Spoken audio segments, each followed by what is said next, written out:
All right, so we're here. It's like 2:30 in the morning because I work night shift. I've worked night shift. Years ago, I worked night shift for a long time, 2, 3 years. And then at the last job I had, I was always working and driving at night exclusively. And this job, I work at night. So what that means is when you're already somebody with the propensity to not sleep well, and then you work night shift, what that means is you film YouTube videos at like 2 or 3 in the morning because why not? So what are we doing? Not like an exceptional amount. I'm going to show you a few things. I've got some history chat impromptu uh, that I've actually tried to do in a couple other videos that I had filmed but never did post because I didn't like the way it came out. Um, but basically, it's going to probably just be kind of like a little ramble. And by little ramble, with me, that could be 45 minutes. Anyway, little ramble about World War I, which I don't think I've talked about in any length. I don't know. If I have, then just forgive me for it. How about that? There's the dog, by the way. I know y'all missed it. There he is. Harry? Yeah. He's glad I'm back, too. Anyway, what else was I going to babble about? So basically, we got the CJ5 here. And I'm going to show you kind of what I'm thinking about doing to this rear cross member in order to mount the bumper. I'm not really happy about it. Me and my brother had talked about it before, like I mentioned in the last video, and I'm not happy about it, but I just want the bumper on it, so, you know. Also, side note, I appreciate all y'all's kind comments, especially the ones about my girlfriend's grandfather. She really appreciated them. I read them to her, and they moved her a lot. I really do appreciate it. I appreciate the comments that y'all, any comments y'all write.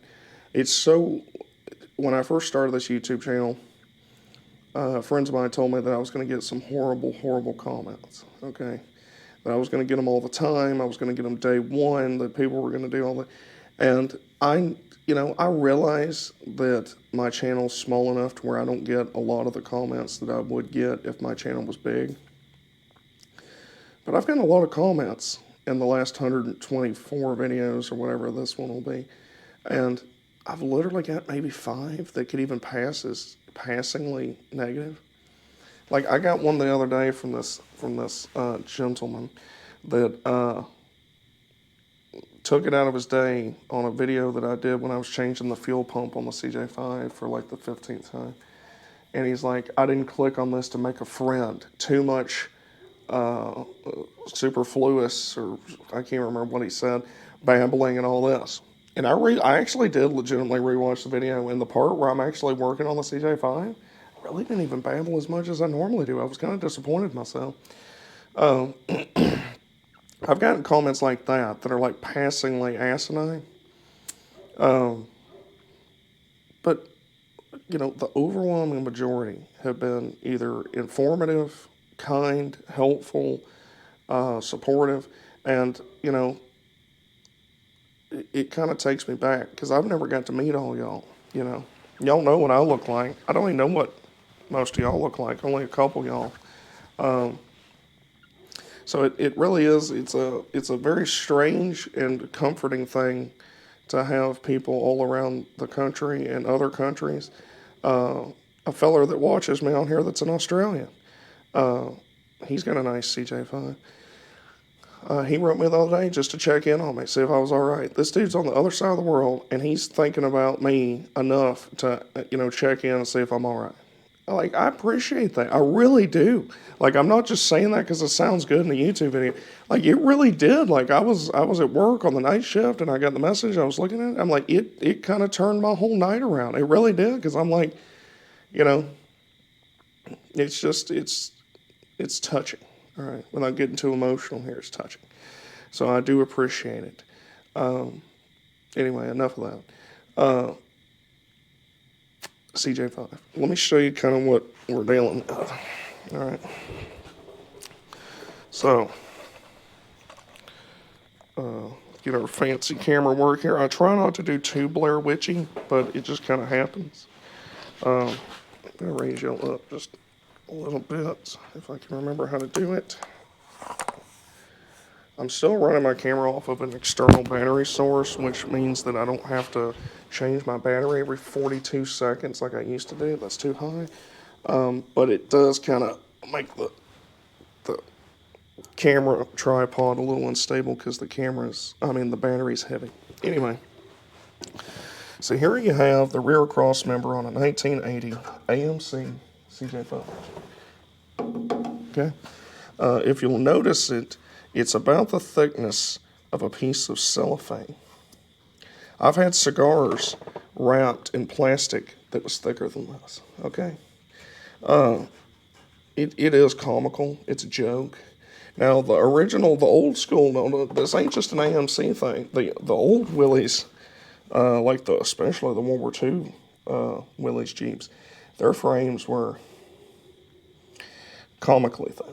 Now, some acorns. Anyway, they were comically thin. But that was also under wartime production, okay? The Axis powers aren't going to kick their own ass, and so we got to get these Jeeps out, all right? So they applied the sending lever, and they didn't intend for these Jeeps to be being collected and worked on 80 years later. They were supposed to work for however many miles. I can't remember what they said that a Jeep was supposed to last, and that's it. Okay? Anyway, fast forward to 1980. That's post-World War II, by the way. Why are we still operating under the pretense that we got to make paper-thin ass rear cross member? I don't know. Anyway, now, the factory tire carrier mounted here, which is a horrible design for multiple reasons. They didn't really structurally reinforce this tub as much as they should have. They did attempt it, but it wasn't in a meaningful way.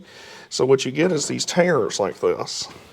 Now, this Jeep has had something done to it in the past. Somebody has cut this end off the tub here, and they have, it appears, sandwiched in a piece of, I don't even know what, C-channel something, I don't know, or skinned it with something. It could be fiberglass even, I don't know. But anyway, they have done that, and it's not the best job, you know. Of course, I touched it up with this paint that's a perfect match. But anyway, the reason why I went to a different tire carrier is when I put this top on it, you couldn't open it with the tire there. And, you know, I didn't put the top on it to not use it. So that doesn't, it's no bueno. So I was like, well, that's no big deal. I'll just order a bumper for the most common Jeep ever produced ever, probably than one of these QJ, LJ, RJ, BJ, ZQL, whatever the hell they're called these days. Which, side note, I would have a lot less hard feelings towards modern Jeeps if they still were called CJs. Like if it was a CJ17, I'd feel better about it. I would. I genuinely would. Instead of them just taking a Willys sticker or the 4-wheel drive logo and just sticking it on a brand new Wrangler, and that's supposed to appeal to my nostalgia, okay? No, it doesn't. It enrages me. It offends me deeply, all right? But if they were still calling them CJs, I'd be kind of on board with that. But no, they didn't ask the Reckless Traveler. Anyway, so the situation we have here is this is not capable of supporting the bumper. I've had it mounted to it, and the bumper, if you open the tire carrier, you can just torque it, and you can see all this moving. So, and it's riveted and welded, and then Jeep also did this cool thing where the leaf spring attaches right here at the bottom of this. You know, because what I'd like to do is just take this off and then put like a real piece of C-channel on it and just make a hardy rear cross member. But that's not even really that easy to do because I don't want to compromise my leaf spring hangers because those are wear items, and it'd be cool to be able to fix that.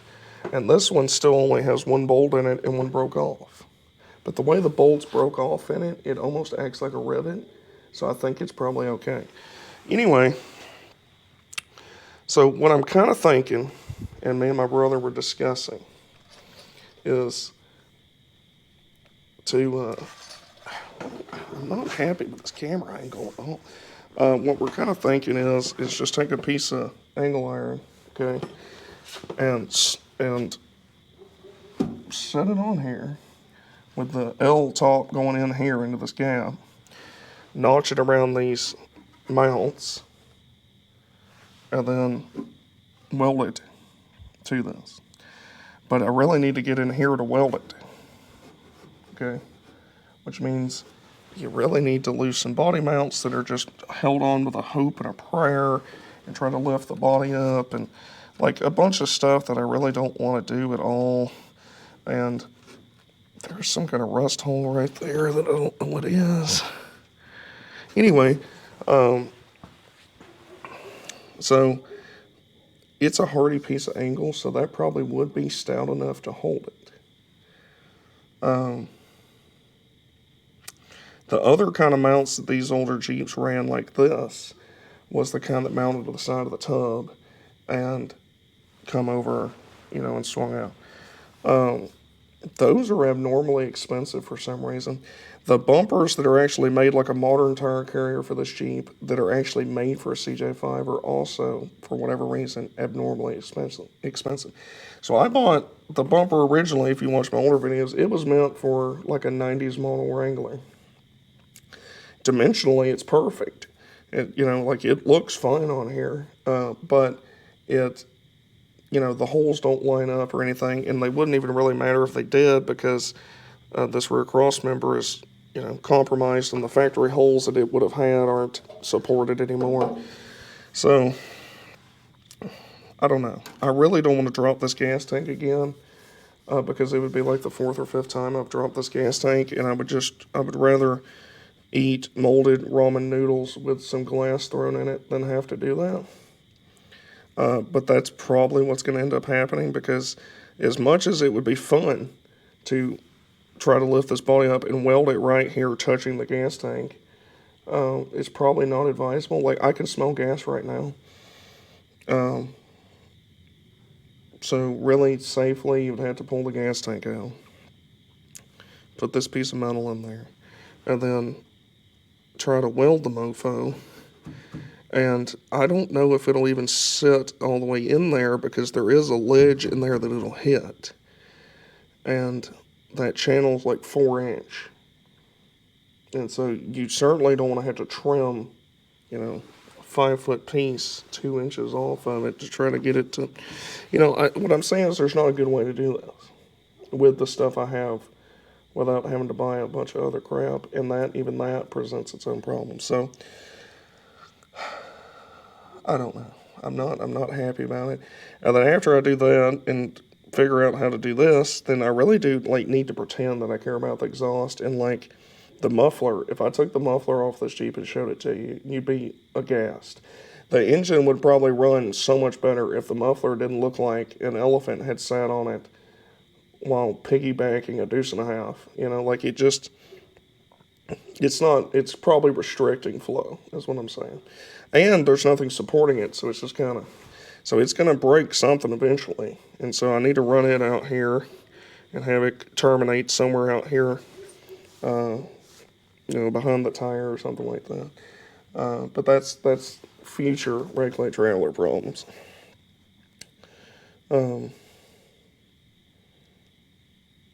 really don't know what the best thing to do with this is. That's why I haven't been doing it, because I really don't know. Where's the... Oh, here it is. Here's a bloody tape measure. All right. Oh, let's see. All right. This sucker is about 49 3/4 inches long. 49 3/4 inches. I would tell you what that is in centimeters, but I don't have any idea, and quite frankly, I don't care. I know centimeters matter to other people in other parts of the world, and that's nice, okay? But when I watch people from other countries and their videos, I don't expect them to convert everything that they're doing. Like when some British guy talks about something weighing 30 stone, I have no idea how much that is. I don't have any idea. I take it that it's, it's an amount. I can easily tell by the inflection on their voice whether or not that's a lot or not. So, but I don't, if I care enough, I'll convert it, okay? Anyway, 49 3/4 inches. So, just a little over 4 feet. So, think about just going ahead and cutting the piece and then trying to mock it up a little bit here and seeing how I feel about it. It's not going to hurt nothing to cut the piece. We got the saw right here. Cut that piece. The only problem is it's heavy as lead and it's like 40 feet long. And by that I mean it's probably 10 or 12. But let's take a look at it real quick.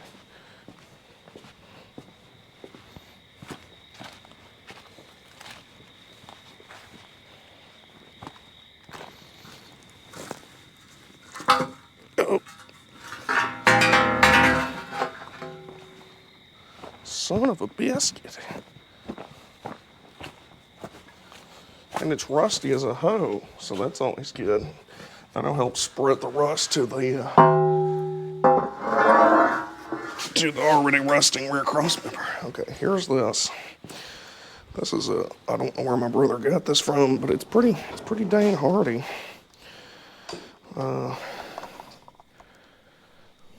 Right here. Like I say, it's a pretty long piece. It's probably 12 feet long. But 49 3/4 inches. I might just go ahead and cut it 50 just for the giggles of it.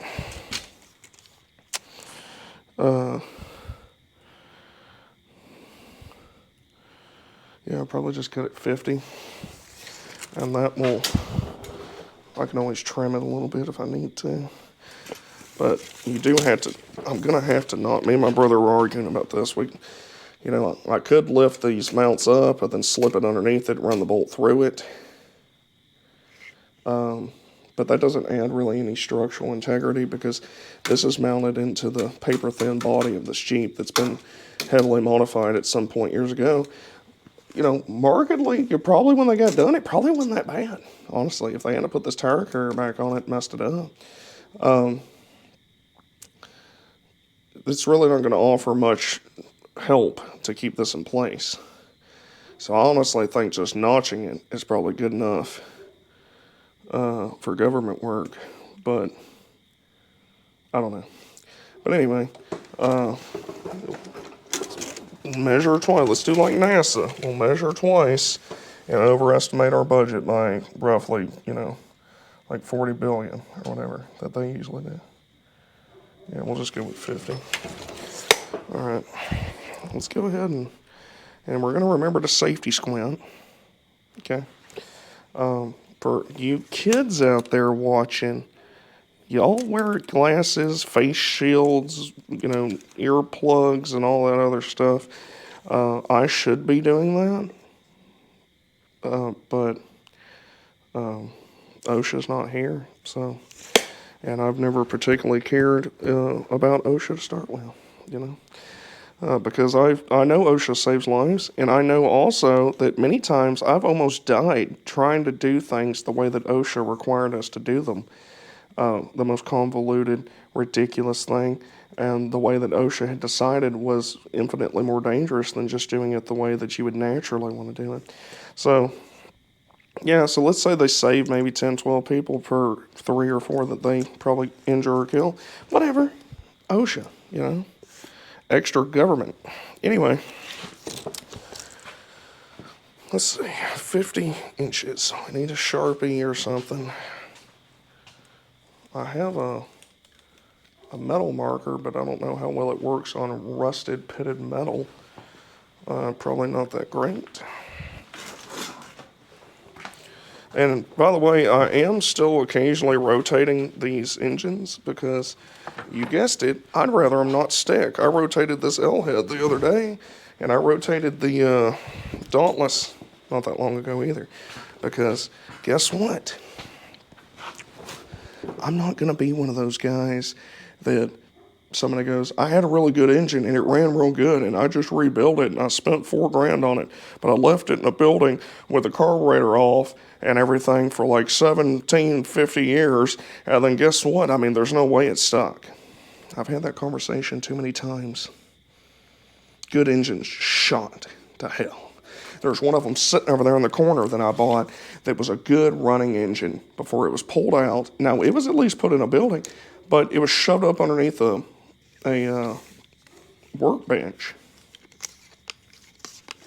And now it's smoked. Okay?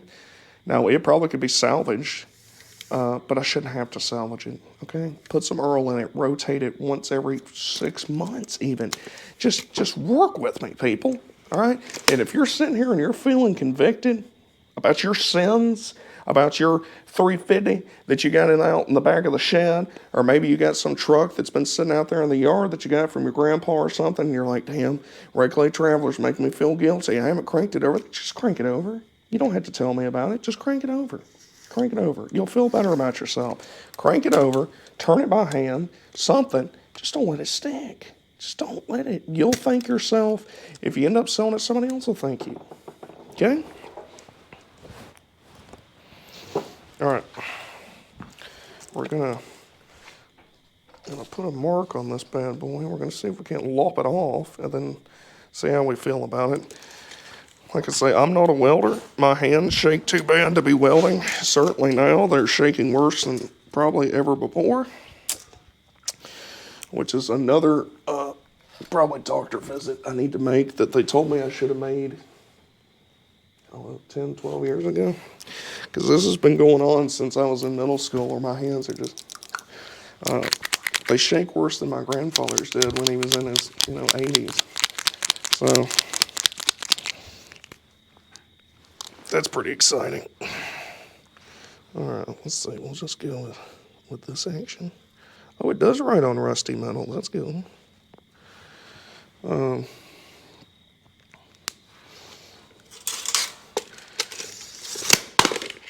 All right, cool.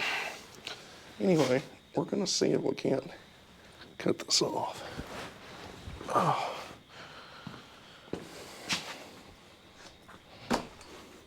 Have I told y'all that I love you? I don't think you know how much that meant to me, Brian Poole, when you told me you loved me. Get me in the feels, bro. I'm telling you. I was literally, like I told you in the comment, I was literally telling my girlfriend, like, Brian Poole, I don't know where he's at. I hope he's all right. And then bam, there you are. And then county marshals get me in the feels, and Matt J's always there, reliable comment and stuff. I'm telling you, I'll just solid folks. I'm telling you, there's a bunch of y'all, but y'all core ones that are always commenting. Y'all are the ones, man. Y'all the reason.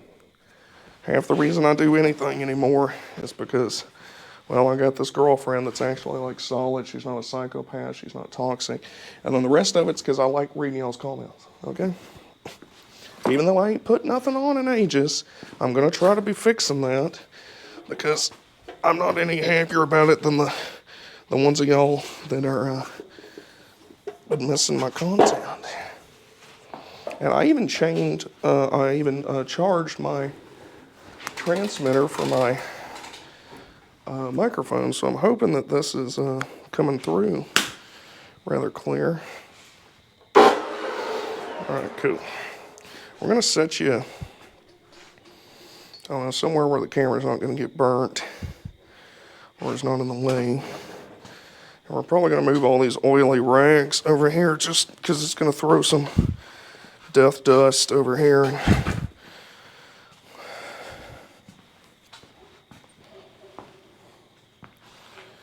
Let's see.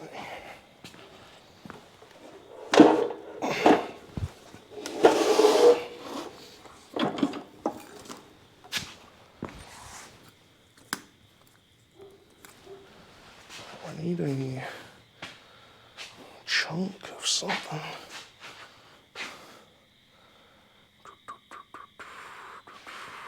I'm not sure why I'm wearing this coat, because it's really not cold enough at all to be wearing this, but I just enjoy wearing a coat a lot. And even though I'm a deeply, deeply devoted Southern man, my favorite time of year is fall, and then winter, and then spring, and then summer. Summer, the only advantage to me is swimming, because I do enjoy swimming from time to time. But all that sweating to death, I don't get it. I just do not get it. Dauntless is still free, by the way. I rotated right there real quick, grab the balance spot anyway. This might work.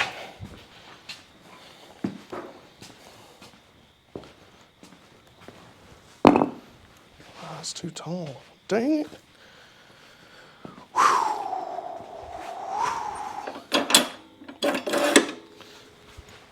Sorry, I didn't realize you were still pointing at the ground. Put you up high for a second. Trying to find something to set this bloody thing on so when I cut it, it doesn't bind and try to break the blade. That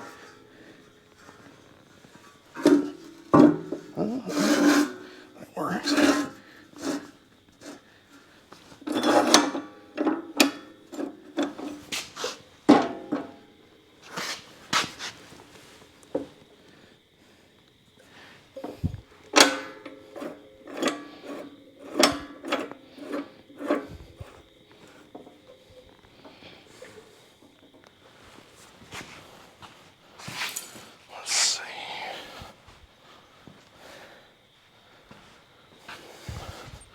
This is a coat that my girlfriend got me, because once again, she's not a raving psychopath, and she's thoughtful like that and does nice things. So she actually got this for my birthday, which was earlier this month. And so my birthday is on September 12th. And obviously, that's after 9/11.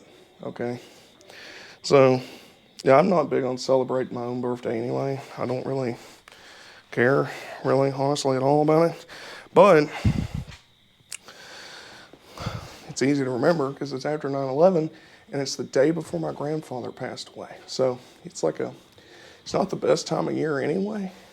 So I'm not like super keen on it to start with before any of that. And but what I always do on my birthday, I know this is morbid. I was 6, 5. I don't know. I was young when 9/11 happened. And I do remember it. I was like in first grade or something. I swore I was in second grade, but my mother's told me that is incorrect, that I was in first grade. And so I don't really remember it like as it happened, per se. I just remember it loosely. And so every year I always watch like a crap load of documentaries about the people in the buildings and the people in the planes and all of it, because I just like to, I don't know, I just like to see what people do in these horrendous situations that we can't even imagine. I mean, they're in a situation that most, combat veterans can't even imagine. You go to a war zone, you expect combat to be in danger and stuff. You go to work at your office building, you're not expecting a plane to hit it, okay? And nor are they trained for those kind of situations. But the number of heroes just in the building is remarkable. So if you've never watched any of those stuff about some of these men and women and the things they did in both towers, then obviously Flight 93, what they did, all this kind of stuff, it's worth a watch. They're depressing. They really are.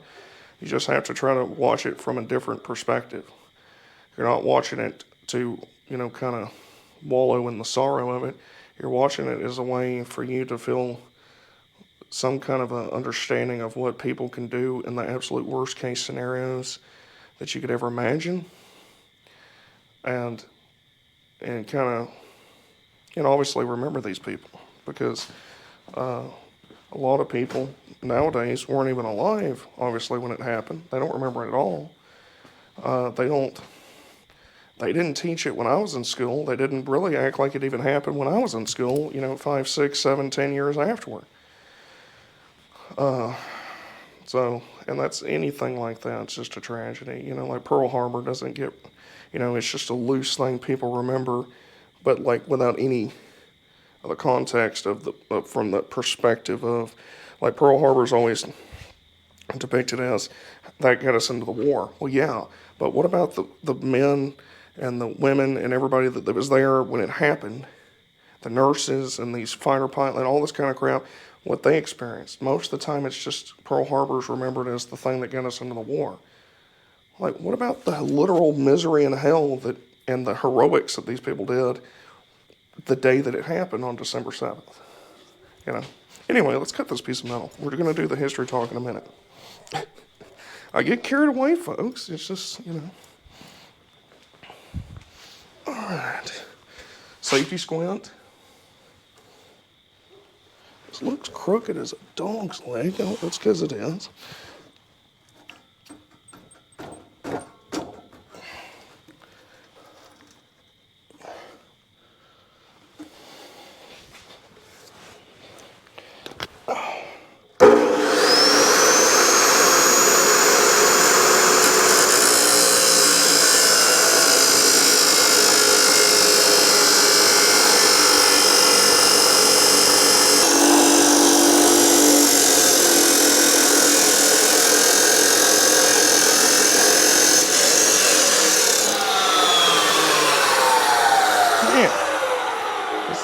So the reason, I realize why, because I'm an idiot, but the reason why this was being such a pain in the ass, or arse, is because of how much thicker the metal is at the angle. When you get to that angle point, it's a little bit thicker, so it didn't want to cut through it worth a damn. I didn't want to. Anyway, well, that took longer, and that'll be edited down. Maybe I'll do one of those videos where I put it on the saw, and then I'll edit it where I'll like lower the saw, and then it's just cut. Since that's everybody's favorite edit now. Anyway, so this is what we're thinking. Put it on there. Like I say, notch it to go around those mounts.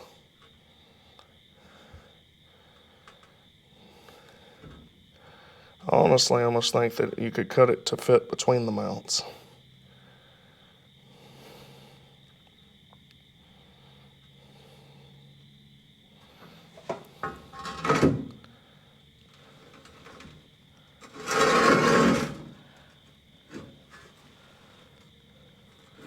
See, that's not going to work because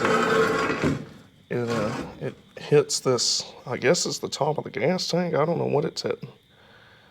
So that's going to have to be trimmed, this edge up here a little bit, probably an inch off of it, I guess. Yeah, probably about an inch, maybe inch and a half. But basically put this on it in some kind of configuration, and then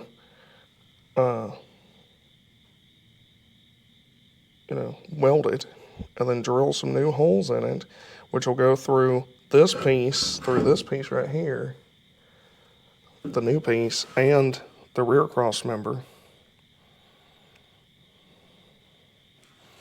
and attach this dang bumper, because right here is the end of the frame. Right here is. That's why the shackles are there.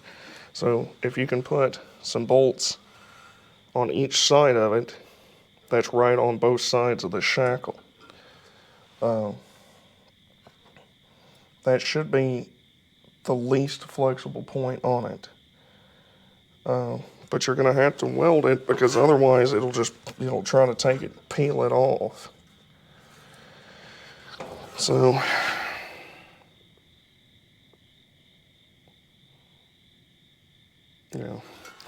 Well, now we got the piece at least, so.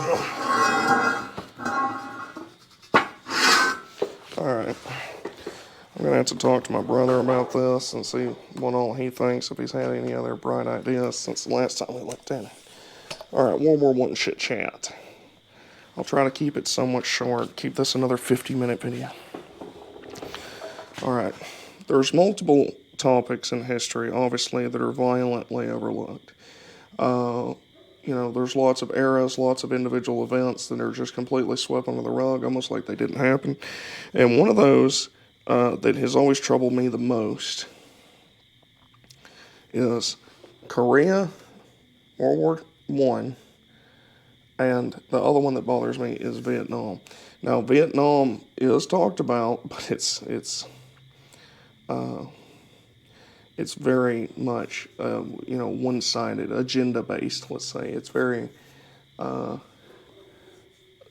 know, disrespectful towards the veterans of it. I find it disrespectful towards them, especially in college. It was very disrespectful.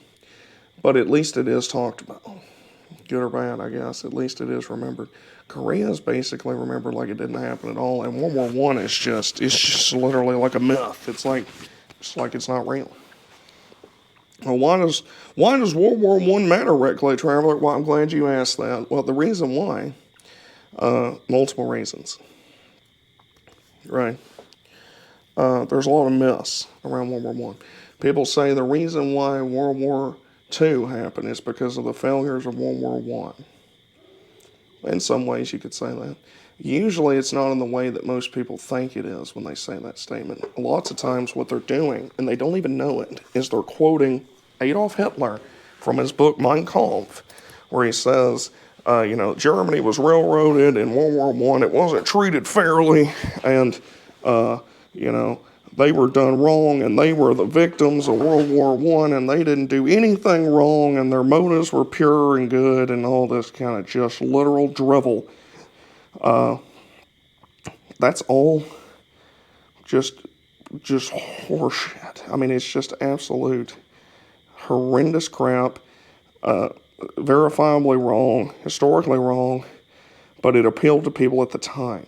All right, it appealed to a lot of veterans in Germany that felt like that they didn't lose. Now, the reason why they felt like they didn't lose is because they had just launched a pretty major offensive, had gained quite a lot of ground in 1918. They had made a lot of advancements right there at the very end of the war, and then all of a sudden they're getting the call, hey, guess what? The war's over, boys. We surrendered. And another mistake that was made was that the Allies allowed the German army to go home with their rifles and sidearms and swords and sabers and uniforms. And so a lot of these guys didn't get the impression that they were defeated. They got the impression that their government turned on them. Now, that's all bullshit as well, because the Germans were categorically defeated in World War I. Okay, yeah, that last offensive they gave was a Hail Mary attempt. Had America not been involved at that point in the war, had the British not done some of the things they did, and the French, but mainly the biggest pivotal thing at that point when that last offensive goes on is American involvement, supplies, and personnel. They didn't have a chance, not a snowball's chance in hell. They weren't going to make it. They weren't. Their chances to win the war were in the past, all right? They'd lost, you know, by this point, millions of men wounded, millions of men dead. They were starving to death in their home country. People don't understand the kind of poverty that the Germans were living under in World War I, that they were just literally eating sawdust and stuff because the blockade worked. Now, everybody suffered in World War I. The British suffered 900,000 Empire dead by the end of World War I. The British lost more men in 1918 than they lost in the entirety of World War II. Okay, 1918 is one of the bloodiest years in human history. I mean, it is unbelievable. All right, you look at the battlefields of World War I, Passchendaele, the Somme, I call it Ypres, but I think you actually call it, I can't remember what the correct pronunciation of it is. You look at Belleau Wood, what the American battle at Belleau Wood. There's so many of these battles that are just almost completely forgotten. People that are into history will know about the Somme. They will know about Passchendaele.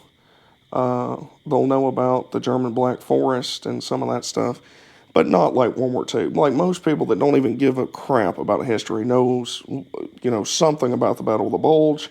They know what Normandy is. They've heard of Iwo Jima, But a lot of people, I would venture even a lot of people that are rather into history aren't familiar with World War One.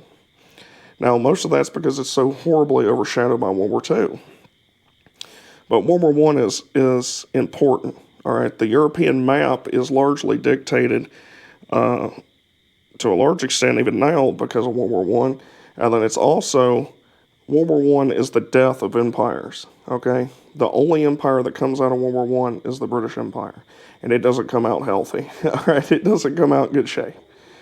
The Austro-Hungarian Empire collapses. The German Empire collapses. The Tsar's Russian Empire collapses. The Ottoman Empire collapses. There is nobody left. The days of empire are basically killed in World War One. They were gone by 1918. Empires that lasted hundreds of years, gone. All right.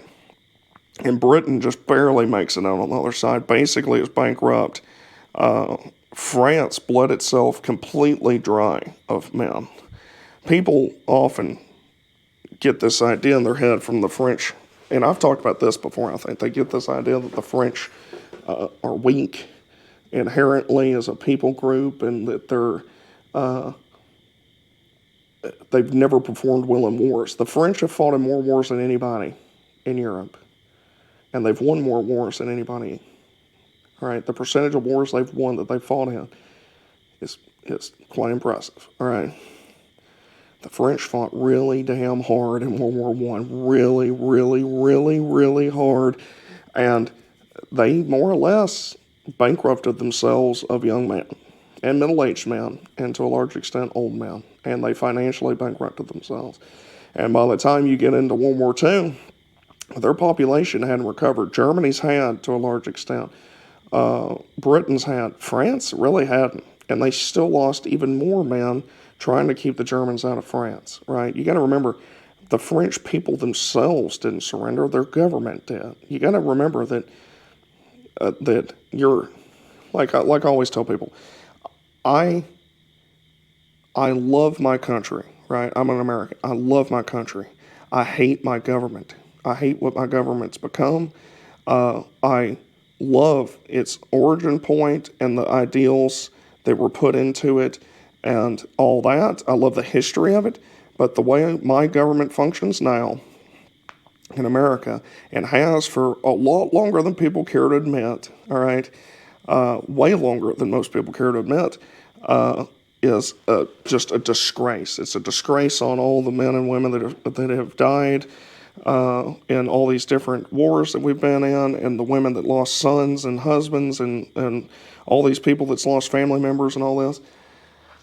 For our government to function the way that it does, all right. So I love America. I greatly dislike the governmental structure and leadership across the board. Okay, like I say, I'm not getting specific on parties or politics, any of that shit. I'm talking about if anybody from any background suggests to me that the American government, or let alone any government in the world, is functioning properly, or as close to properly as a government can function, they're smoking crack, because none of them are. None of them. None of them. Some are worse than others, some are better than others, but at the end of the day, none of them, at the end of the day, actually care about any of us. None of them.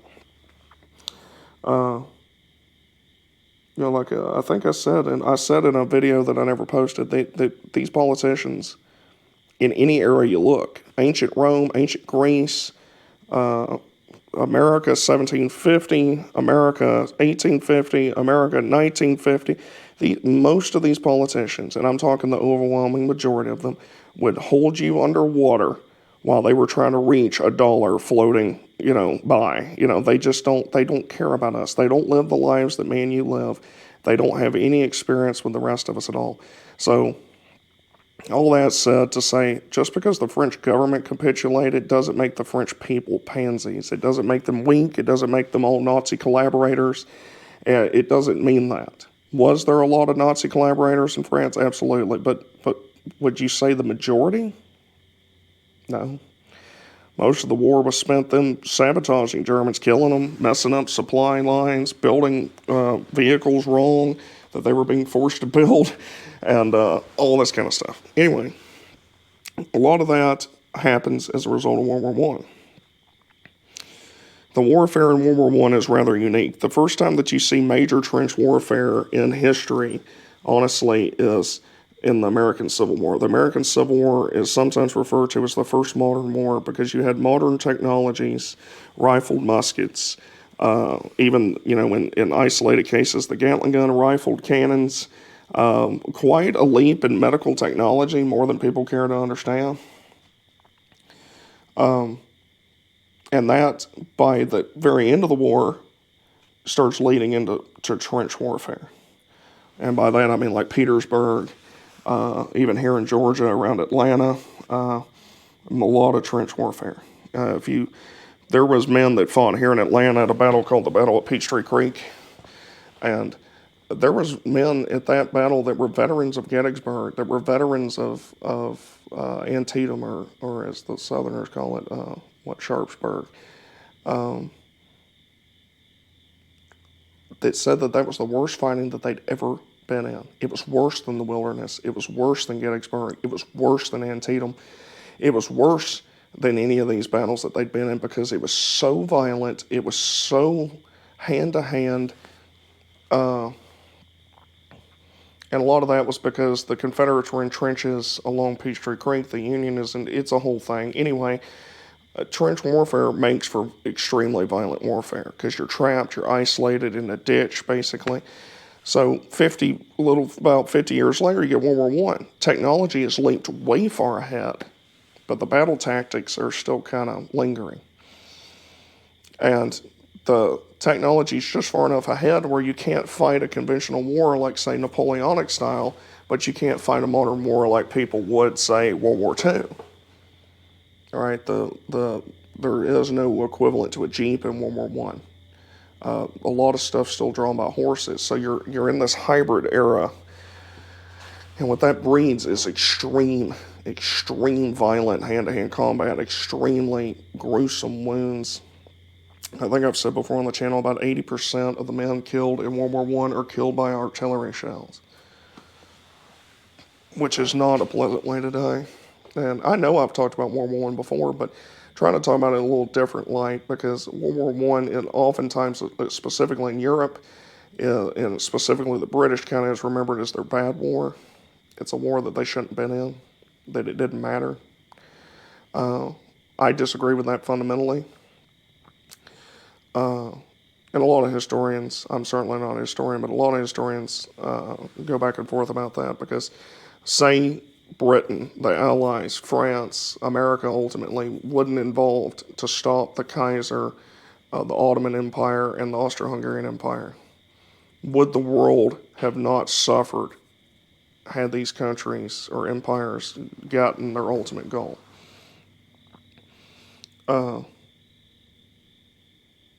Yeah, absolutely would have. Right? The Kaiser was not a good man. Was he as bad as Hitler? No. Did he have a lot of the same tendencies that Hitler had? Yes. He had basically all that, like Hitler you can think of as very similar to the Kaiser as far as like his ambitions for Germany, with the exception of the Kaiser didn't really have anything in particular against Jewish people. And he actually was quite appalled at the way Hitler operated the Nazi Party and what they were doing to German Jews while he was still alive. And he was actually quite offended that one of his sons was a rather high-ranking Nazi in the early days. So the Kaiser's a complicated character. He's extremely mentally unstable. for a multitude of reasons, but he's not a good man. The world wouldn't have been better. Europe wouldn't have been better off had the Kaiser taken Belgium and France, and all that just became part of the Kaiser's empire. Okay, that's not what would have been achieved by that. All right, because the Kaiser was, like I say, very similar to Hitler. He wouldn't have had any. It's not like he'd just take Belgium and France and stuff, and then that's the end of it. There's no end to it. People like this don't stop, right? A lot of them end up like Alexander the Great, but they're not Alexander the Great, and they just keep going. And, they think they're going to reach the sea, and they'll weep when they get there because there's nothing left to conquer, but it doesn't work that way. It very rarely works that way. In history, there's very few accounts where somebody annexes another country, takes it over militarily, and then that's the end of it. And it wouldn't have been the end of it in World War I. During World War I, despite what Turkey wants to say, was committing a full-blown genocide of its own against the Armenian Christians. And that's still, literally, as far as I know, Turkey still doesn't want to acknowledge that ever happened. That's over 1 million people. They were systematically killed. A lot of them were let out in the middle of the desert and left to starve to death and starve to death and die from exposure. I'm sure they were drowning in tears from this horrendous treatment that they had. But that's still not really been formally acknowledged by Turkey. A lot of people in the world think that that's a myth. There's a whole group of people that deny the Holocaust, and there's another group of people that deny the Armenian genocide, even though it's 100% verifiable. It's not a gray area. Okay, it's not a conspiracy. All right, I'm all about conspiracies because most conspiracies aren't conspiracies. They're reality that they don't want you to know about. But these aren't conspiracies. A lot of really good people died in World War I on all sides. Right. A lot of people are. I think I've said this in a video before. I have a lot more sympathy for the German soldier in World War I than I do the German soldier in World War II. World War I was a rather sudden war as far as the public was concerned. There wasn't a whole lot of buildup. There was buildup to it, but I'm saying buildup that the average guy would have cared about, right? Obviously, you get tensions and things like that, but I'm saying like the buildup to World War II where you've got Hitler taking over in 1933 and then launching into war by 1939 and wrote a whole book describing in rather detail how much he hates certain groups of people and how he's going to do this and he wants that. Like, they had a pretty dang good idea about what this guy is going to do or what he wants to do, at least on paper. They may not have believed he was going to do it, but they'd heard his speeches, they read his books, they heard him on the radio, they'd interacted with Nazis in the early days, and then as the party grew, the average dude in World War I was on a farm somewhere in Germany, and then they find out that they're in war, and they have to go fight in a trench, all right, because their country's at war, all right? And, I have more sympathy for that guy. Not a whole lot, but I have a lot more sympathy for him than I do his German counterpart during World War II. Because with the exception of some of the behavior of the German military in Belgium, there was still somewhat of a notion of, I don't know how you say it, gentlemanly warfare, at least initially. That all devolves. They start using gas. They start doing all kinds of stuff, bombing civilian populations with Zeppelins and all that kind of stuff. But what I'm getting at is, if you're not familiar with World War I, read about World War I. Just watch some documentaries on it. You don't have to get a novel or anything or read a whole research paper. Just get on YouTube, watch some stuff. There's some short stuff. There's some really good European YouTube channels of these guys going around the battlefields, and they're phenomenally well done. Watch about Bellawood. Watch about the Black Forest and the invasion of Belgium and all that kind of stuff. it's important because this is the breeding ground for almost every major leader during World War II. Mussolini's there, Truman's there, MacArthur's there, Patton's there, Hitler's there. A lot of these guys are shaped and formed, good or bad, during World War I. I don't know if I've talked about it before. I have no love for MacArthur at all, for example.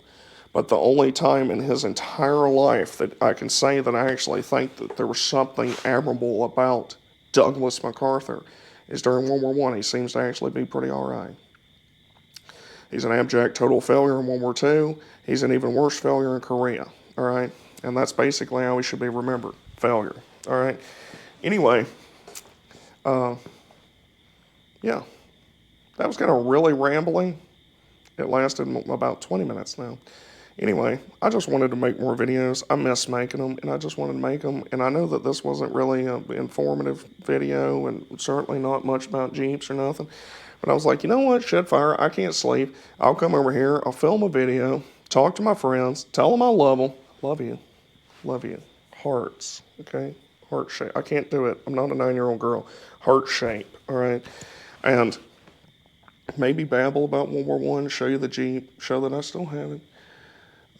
I got to renew the tag on it, but I didn't renew it yet because I knew I was going to have to mess with this bumper, and I'm willing to pay the $5 fine, because I want the government to have more of my money. Anyway, until next time, remember, the Regular Traveler loves you, and remember, you don't have to love your governmental structure or whatever country you have to still love your country and your countrymen. All right, you can despise your government and love your country. Two things can be true at the same time.